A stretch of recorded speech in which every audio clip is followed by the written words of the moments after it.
আসসালামু আলাইকুম, welcome to my channel. আজকে রেসিপিতে নিয়ে আসলাম শীতের সবজি ফুলকপি টমেটো আলু দিয়ে ঝোল রান্না চিংড়ি মাছ দিয়ে।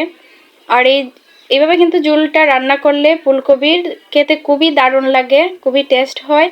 আর খুবই অল্প উপকরণ দিয়ে কিন্তু এই তরকারিটা আমি রান্না করব। এদিকে আমি নিয়েছি 7 পিস চিংড়ি মাছ, আর তার সাথে কিন্তু আমি অল্প একটু হলুদের গুঁড়ো মরিচের গুঁড়ো স্বাদ মতো লবণ দিয়ে মাখিয়ে নিতেছি। আমি কিন্তু প্রথমে চিংড়ি মাছটা ভেজে নেব। চিংড়ি মাছটা ভাজার জন্য কিন্তু এদিকে আমি পাখিন বসিয়ে নিয়েছি।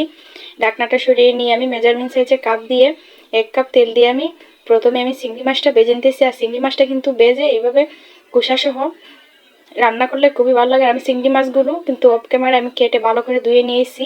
আর চিংড়ি মাছগুলো এখন আমি ভেজে নেব।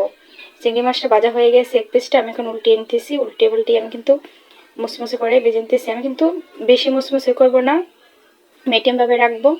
এই যে আমার চিংড়ি মাছটা ভাজা হয়ে গেছে। আর এখন কিন্তু আমি 1 বাটি পেঁয়াজ বাটা দিতেছি। আর পেঁয়াজ বাটাটা দিয়ে কিন্তু আমি এভাবে নেড়ে চেড়ে নিব। আর আমি কিন্তু প্রথমেই বলতেছি অল্প উপকরণ দিয়ে আমি কিন্তু এই ঝোলটা রান্না করবো ফুলকপি দিয়ে। এই তরকারিটা কিন্তু আমাদের সিলেট হবিগঞ্জে সবার কাছে খুবই পরিচিত। এইভাবে অল্প উপকরণ দিয়ে রান্না হয়।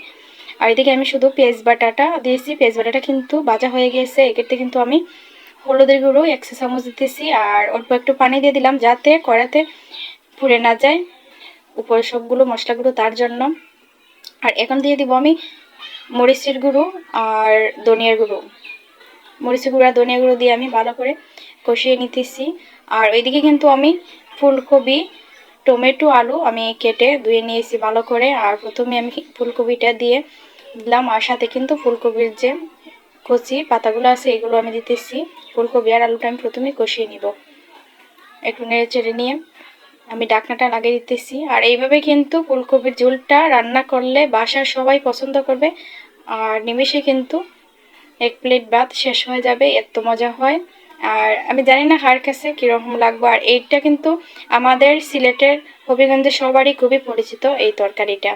ফুলকপির এই ঝোলটা এইভাবে রান্না করলে সবাই পছন্দ করে, তার জন্য আমি আপনাদের মাঝে শেয়ার করতেছি। আশা করি আপনাদের ভালো লাগবে। আর আজকে যারা নতুন দেখছেন আমার ইউটিউব চ্যানেলে আমার ভিডিওটা, প্লিজ সবাই আমার ইউটিউব চ্যানেলটা সাবস্ক্রাইব করে রাখবেন। এখনও যারা আমার ইউটিউব চ্যানেলটা সাবস্ক্রাইব করছেন না, আর আমাকে সাপোর্ট করবেন। আর এদিকে কিন্তু আমি ফুলকপিটা কষানো হয়ে গিয়েছে, আমি টমেটো দিয়ে দিলাম সাথে। আর তার সাথে আমি 4টা কাঁচামরিচ দিতেছি সুন্দর ফ্লেভারের জন্য। আর চিংড়ি মাছটাও দিয়ে দিলাম।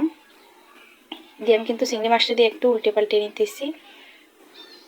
চিংড়ি মাছটা দিয়ে আমি উল্টে পাল্টে নেড়ে চেড়ে নিতেছি। আর অল্প একটু পানি দিয়ে দিলাম। দিয়ে আমি কিন্তু আবার ঢাকনা লাগিয়ে দিতেছি। আমি আরও 10 মিনিটের মতন জাল করে নিয়ে আমি ঢাকনাটা সরিয়ে নিয়েছি। আর এখানে কিন্তু আমি ধনিয়া পাতা কুচিটা দিয়েছি। দেখেন মাশাআল্লাহ কত সুন্দর হয়েছে আমার তরকারিটা। আর এখন আমি পরিবেশন করে নিব। তরকারিটা হয়ে গিয়েছে শেষের দিকে, দেখেন কত সুন্দর হয়েছে। সবাই ভালো থাকবে, সুস্থ থাকবে। আল্লাহ হাফেজ, আসসালামু আলাইকুম।